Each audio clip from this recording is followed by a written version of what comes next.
அன்பிற்கினியர்களே வணக்கம். இன்றைக்கி நம்ம 40 days rapid revision for group and ஃபிலிம்ஸில் டே 8 இருக்கிறோம்.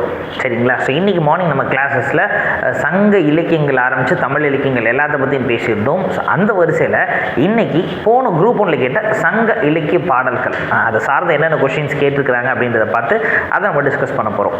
அப்படி இன்றைய பதிவுடைய முதல் கேள்வி என்ன அப்படின்றத பார்ப்போம். ஸோ அழகாக தமிழில் கொடுத்துருக்குறாங்க. பின் வருவனவற்றுள் பொருத்தமானவற்றை தேர்ந்தெடுக்க அப்படின்னு சொல்லி கொடுத்துருக்குறாங்க. ஃபர்ஸ்ட் ஸ்டேட்மெண்ட் பாருங்க.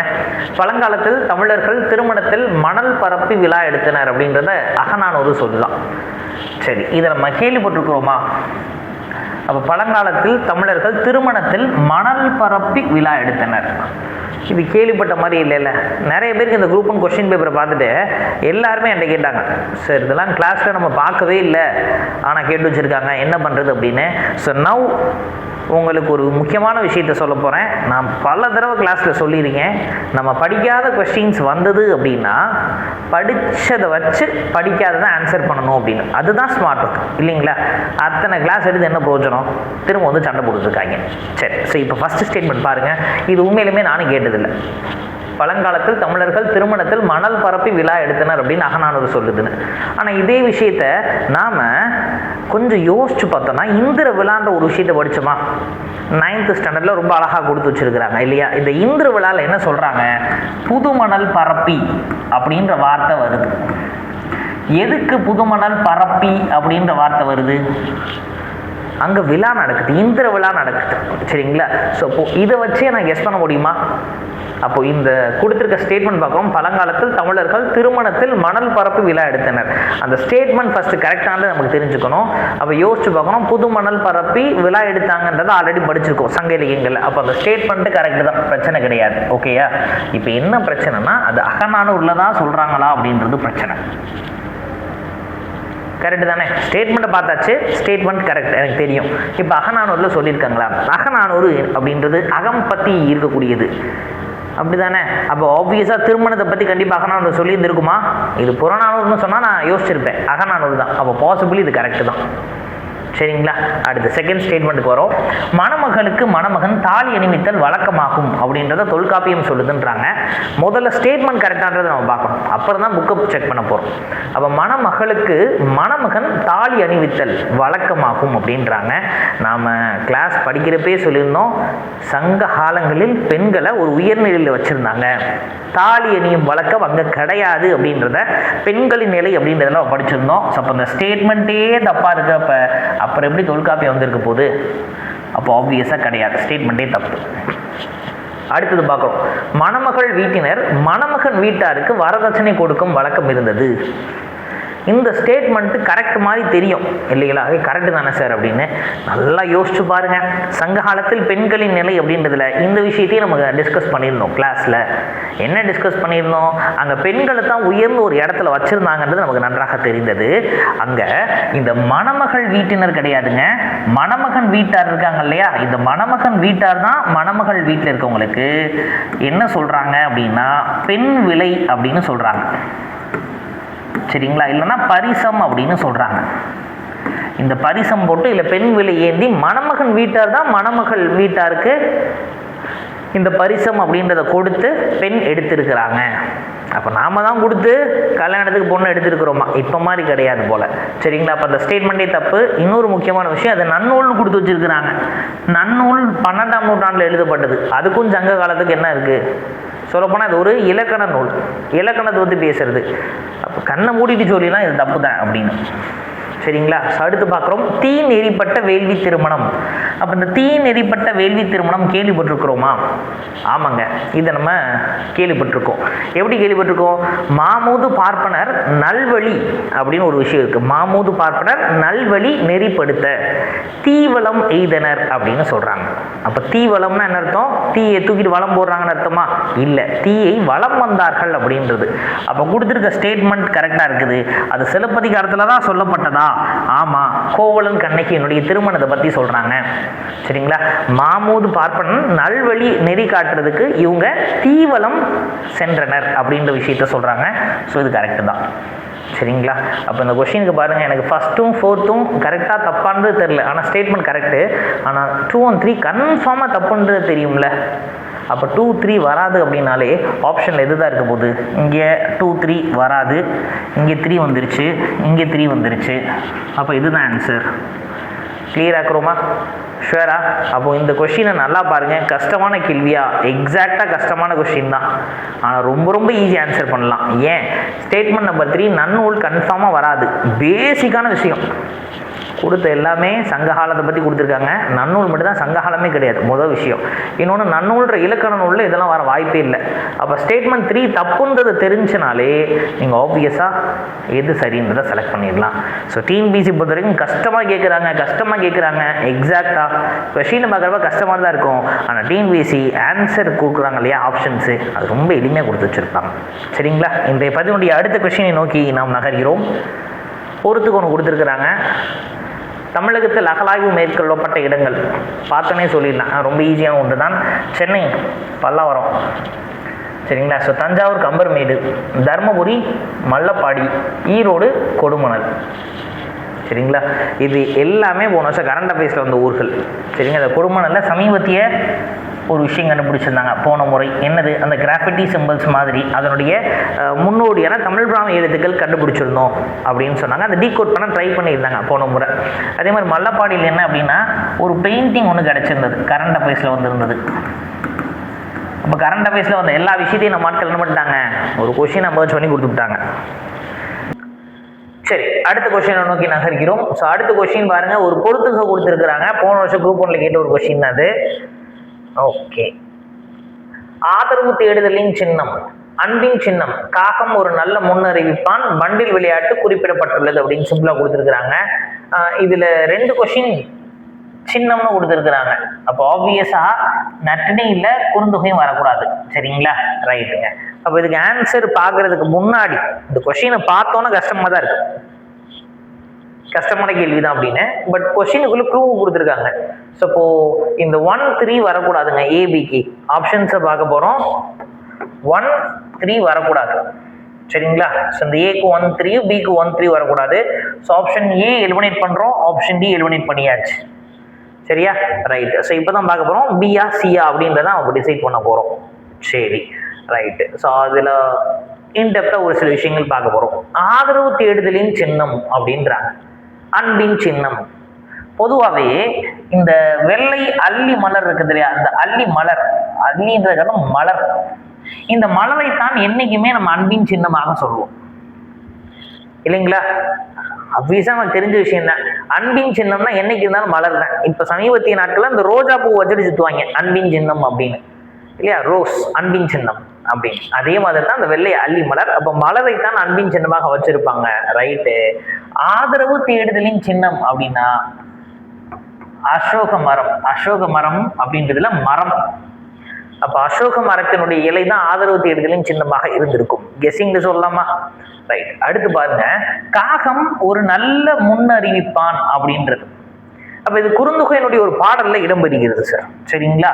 விருந்து வர கரையும் காகம் அப்படின்னு சொல்றோம். விருந்து வர கரையும் காகம் வழியே அப்படின்னு. அப்போ இதுல என்ன சொல்றாங்க அப்படின்னா, தலைவன் இருக்கிறா இல்லைங்களா, தலைவன் வரவதை இந்த காகம் வீட்டு வாசல்ல இருந்து கரையுமா. அப்போ காகம் கரைந்தால் விருந்தினர்கள் வருவாங்க அப்படின்றதை ஒரு வழக்கமாக சங்க காலத்துல அவங்க பின்பற்றி இருக்கிறாங்க அப்படின்ற விஷயம் குறுந்தொகையின் மூலமாக நமக்கு தெரியுது. சரிங்களா? காகம் ஒரு நல்ல முன்னறிவிப்பான்றது குறுந்தொகை மூலமா நமக்கு தெரியுது. பண்டில் விளையாட்டு குறிப்பிடப்பட்டுள்ளது அப்படின்றாங்க. அதனையா பண்டில் விளையாட்டு. அப்ப பண்டில் விளையாட்டு அப்படின்றது இந்த குழந்தைகள் விளையாடக்கூடிய ஒரு விளையாட்டுங்க. சரிங்களா? இப்ப இந்த குழந்தைகள் விளையாடக்கூடிய பண்டில் விளையாட்டு எப்படின்னா, பொம்மைகளை வைத்து இந்த குழந்தைகள் விளையாடுவதைத்தான் நம்ம பண்டில் விளையாட்டு அப்படின்னு சொல்றோம். இதே விஷயம் நமக்கு கீழடியில தெரியுதுங்க.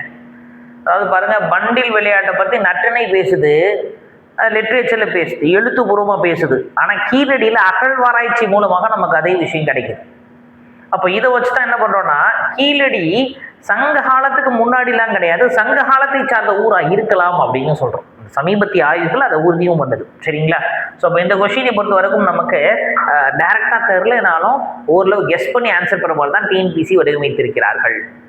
சரிங்களா? இன்றைய பதினுடைய அடுத்த கேள்வி என்ன அப்படின்றத பார்க்க போறோம். ஒரு சில பழக்க வழக்கங்களை கொடுத்திருக்கிறாங்க. சரிங்களா? இந்த பழக்க வழக்கங்கள் எந்த இலக்கியத்தோடு பொருத்தமாக இருக்கும்னு. சரி, இது நம்ம படிச்சது தானா அப்படின்னு கேட்டா இல்லை. ஏன்னா எவ்வளோ இருக்குது தமிழ் இலக்கியம், அதுவும் குறிப்பாக சங்க இலக்கியத்தில். அப்போ நம்ம படிச்சதை வச்சு ஆன்சர் பண்ண முடியுதான்றதை இங்கே பார்க்க போகிறோம். பார்க்கலாமா? ஃபர்ஸ்ட் பாருங்க, பழி வாங்காத காதலனால் செய்யப்படும் ஒரு வழக்கம் அப்படின்னு சொல்லிட்டு இங்கே ஒரு 4 ஆப்ஷன்ஸ் கொடுத்துருக்குறாங்க. பழி வாங்காத காதலனால் அப்படின்னா கண்டிப்பாக அது அகம் சார்ந்ததாகத்தான் இருக்க முடியும். சரிங்களா? அப்போ புறநானூறு அப்படின்றத நான் கேன்சல் பண்ணுறேன், மணிமேகலையை கேன்சல் பண்ணுறேன். தொல்காப்பியமும் அகம் பற்றி பேசுது, குறுந்தொகையும் அகம் பற்றி பேசுது. சரி, ஒரு ஹோல்ட் பண்ணி வச்சுக்குவோம். அடுத்து பார்க்குறோம், இளநீரில் பனை மற்றும் கருமுச்சாறு ஆகியவற்றை கலக்கும் வழக்கம். கேட்ட மாதிரி இருக்கு, ஆனால் கெஸ் பண்ண முடியல. ஹோல்ட் பண்ணுறேன், தெரியல. வெள்ளை அரிசி மற்றும் நெய்யுடன் காக்கைக்கு நைவேத்தியம் செய்யும் வழக்கம். நடாது, இது இப்போ பார்த்த கொஸ்டின் மாதிரி இருக்கு, வெயிட் பண்ணுறோம். வீடுகளின் சுவர்களில் ஓவியம் தீட்டும் வழக்கம். இப்போ இதை நோட் பண்ணுறோம். சரிங்களா? வீடுகளின் சுவர்களில் ஓவியம் தீட்டும் வழக்கம். ஐயா, இது எங்கேயோ கேட்ட மாதிரி இருக்கே. ஆமாப்பா, வீடுகளின் சுவர்களில் ஓவியம் மட்டுமல்ல, வண்ணம் தீட்டக்கூடிய வழக்கமும் இருந்தது அப்படின்றத நாம படிச்சிருக்கிறோம். எப்போ இந்திர விழா நடக்கிறப்ப வீடுகள் சுவர்லாம் வண்ணம் தீட்டுவாங்க, அதுல பல்வேறு விதமான ஓவியங்கள் தீட்டி வச்சிருப்பாங்க அப்படின்னு சொல்லிட்டு நமக்கு மணிமேகலை சொல்கிறது. சரிங்களா? நம்ம படிச்ச விஷயமா. அப்ப டீல 2 அப்படின்றது எங்க இருக்கு ஆப்ஷன்லன்னு பார்க்க போறோம். டீல 2 இங்க இருக்கு, இங்க இருக்கு. ஸோ அப்போ பீன்ற ஆப்ஷனும் கிடையாது, சீன்ற ஆப்ஷனும் கிடையாது. சரிங்களா? ஸோ டீல 2 நான் ஃபிக்ஸ் ஆயிட்டேன். சரிங்களா? மணிமேகலை ஃபிக்ஸ் ஆயாச்சு. அப்போ இந்த 3ஐயுமே பார்க்குறோம். நம்ம இந்த 3ஐயுமே பார்க்குறோம். அப்போ பழி வாங்காத காதலனால் செய்யப்படும் ஒரு வழக்கம் தொல்காப்பியமா குறுந்தொகையான ஆப்ஷன்ஸ் வச்சே போகிறோம். ஆப்ஷன்ஸ் வச்சே போகிறோம். இங்கே என்ன கொடுத்துருக்குறாங்க? ஒன்று குறுந்தொகை அப்படின்னு கொடுத்துருக்குறாங்க. சரி, வாய்ப்பு இருக்கு. இங்கே என்ன கொடுத்துருக்குறாங்க? தொல்காப்பியம் அப்படின்றதையும் கொடுத்துருக்குறாங்க. அப்போ இது கன்ஃபார்ம், பிரச்சனை இல்லை. இது ரெண்டும் தான் நம்ம கன்ஃபியூசிங்காக இருக்குது, அது ரெண்டும் இங்கே கொடுத்து வச்சுட்டாங்க. சரிங்களா? இந்த பி பாருங்க, இங்கேயும் 4 இருக்கு, இங்கேயும் 4 இருக்கு. அப்போ கன்ஃபார்மான ஒரு விஷயம் சொல்லலாம், கஸ்டம் ஆஃப் மிக்சிங் பாலுமுரா sugarcane juice with coconut water. அதாவது இளநீர்ல பனை மற்றும் கரும்புச்சாறு இது கலக்கும் வழக்கம் புறநானூற்றுல சொல்லி இருக்கிறாங்களாம். சரி, அப்போ கன்ஃபார்மா தெரிஞ்சிச்சு கொடுத்த ஆப்ஷன்ஸ் வச்சு. இப்போ இது ரெண்டு தான் நம்ம யோசிக்கணும். இப்போ எனக்கு ஒரு க்ளூ கிடைச்சிருக்குது, காக்கை. இந்த காக்கையை பத்தி பாடியவர் காக்கை பாடுனியார், அப்படிதானங்க? காக்கைனா காகம், காகத்தை பத்தி பாடினது காக்கை பாடுனியார். ரைட்டு. காக்கை பாடுனியார் அப்படின்னா எனக்கு இந்த 2 ஆப்ஷன் போயிருச்சு. தொல்காப்பியமா குறுந்தொகையான்னு யோசிச்சு பார்க்குறேன். ஆப்வியஸா குறுந்தொகை தான். பாருங்க, தெரியல, எசிங்ல சொல்லிட்டேன். காக்கை பாடுனியார், காக்கையை பத்தி பேசியிருக்காங்க, அப்ப காக்கை பாடுனியார் குறுந்தொகை. அப்போ இது எங்க அப்படின்னா தொல்காப்பியம். கிளியர் ஆக்குறோமா? ஸோ என்ன அப்படின்னு உங்களுக்கு தெரிஞ்சிருச்சா? ஷுவரா? என்ன பண்றோம் அப்படின்னு? ஓகேங்க. சரி, ஸோ இப்போ நம்ம லைட்டாக அதை செக் பண்ணி பார்க்க போறோம். நம்ம சரியா தான் சொல்லியிருக்கிறோமா அப்படின்னு சொல்லிட்டு. ஓகே, அப்போ நம்ம ஆன்சர் ஈஸியாக டீகோட் பண்ண முடியுதா? உங்களுக்கு தெரியுதா எப்படி எடுத்திருக்கிறோம் அப்படின்னு? சரிங்களா? நம்ம படிக்காத கொஸ்டின்ஸ் வந்திருந்தாலும் ஓகே தான், நம்ம ஆப்ஷன்ஸை பேஸ் பண்ணி சொல்லணும். ஸோ இப்போ இந்த கொஸ்டினை பொறுத்த வரைக்கும் இந்த பழி வாங்காத காதலனால் செய்யப்படும் ஒரு வழக்கம், இதைத்தான் மடல் ஏறுதல் அப்படின்னு சொல்றாங்க. இந்த மடல் ஏறுதல் அப்படின்ற விஷயத்தை பத்தி தொல்காப்பியர் பேசியிருக்கிறார், அதான் முதல்ல பேசுறாரு. சரிங்களா? அதான் மடல் ஏறுதல், அதை பத்தி தொல்காப்பியம் பேசுது. இளநீர்ல பனை மற்றும் கரும்புச்சாறு ஆகியவற்றை கலக்கும் வழக்கம் இருந்ததாக புறநானூறு சொல்கிறது. நமக்கு நல்லாவே தெரியுது, ஏன்னா இந்த மாதிரி விஷயங்கள் எல்லாமே தமிழ் கருவூலம்னு சொல்லக்கூடிய புறநானூர்ல தான் இருக்குது. விருந்தோம்பல், இந்த உணவு பற்றிய எக்கச்சக்க குறிப்புகள் புறநானூர்ல இருக்குது, நற்றிணையில் இருக்கு. நற்றிணை ஆப்ஷன்ல இல்லை, அப்ப புறநானூர் தான் ஆன்சர். சரியா? உணவு ஈஸியா சொல்லிடுறேன். வெள்ளை அரிசி மற்றும் நெய்யுடன் காக்கைக்கு நைவேத்தியம் செய்யும் வழக்கம். இது ரொம்ப அழகா குறுந்தொகையில காக்கை பாடுனியார் பாடி இருக்கிறார். சரிங்களா? எப்படி சொல்றாங்கன்னா பல் ஆ, எப்படி பல் ஆ, அப்ப நிறைய மாடு கொடுத்த நெய்யில் நொண்டி. அப்ப என்னப்பா நெய்யில் தொண்டினா நெய்யில நனைச்சு. சரிங்களா? நெய்யில நனைச்சு வெண்ணெல் வெண்சோறு. அப்ப நெய்யில நினைச்சு வெண்ணெல் வெண்சோறு இந்த காக்கைக்கு கொடுக்கணும் அப்படின்னு குறுந்தொகையில காக்கை பாடுனியார் பாடியிருக்காங்க. சரிங்களா?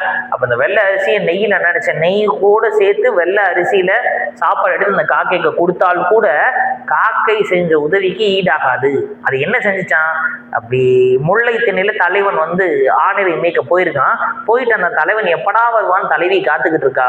தலைவன் இன்னைக்குதான் வருவான் அப்படின்னு அந்த காக்கா கரைந்து தலைவிக்கு இன்ஃபர்மேஷன் சொல்லுது. தலைவி மகிழ்ச்சி ஆகிடலாம். சரிங்களா? ஸோ அப்படிதான் இந்த காக்கை பாடினியார் இந்த குறுந்தொகை பாடலை அமைத்திருக்கிறார்கள்.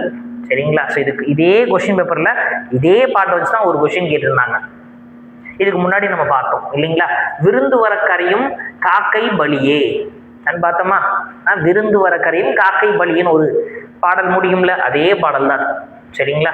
ஸோ அடுத்ததாக பாருங்க, வீடுகளின் சுவர்களில் ஓவியம் தீட்டும் வழக்கம் இருந்ததுன்னு மணிமேகலை நமக்கு சொல்லுது. குறிப்பா இந்திர விழாவில் இந்த மாதிரி நிறைய விஷயங்கள் செஞ்சாங்க அப்படின்றத மணிமேகலை நமக்கு பதிவிருக்கிறது. சரிங்களா?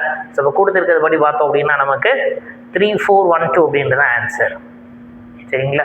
ஸோ மேலும் இது மாதிரி தெரியாத கேள்விகளையும் எப்படிதான் நம்ம டீகோட் பண்ணி ஆன்சர் பண்ணலாம் அப்படின்றத பற்றி தெரிஞ்சுக்கிறதுக்கு நம்ம பிவிக்யூ சீரிஸை ரெகுலராக ஃபாலோ பண்ணுங்க. இதில் தெரியாத கேள்விகளை எப்படி தெரிஞ்ச மாதிரி ஆன்சர் பண்ணலாம் அப்படின்ற நிறைய விஷயத்தை பற்றி நம்ம பார்க்க போகிறோம். தொடர்ந்து இணைந்திருங்கள். Wish all the very very very best.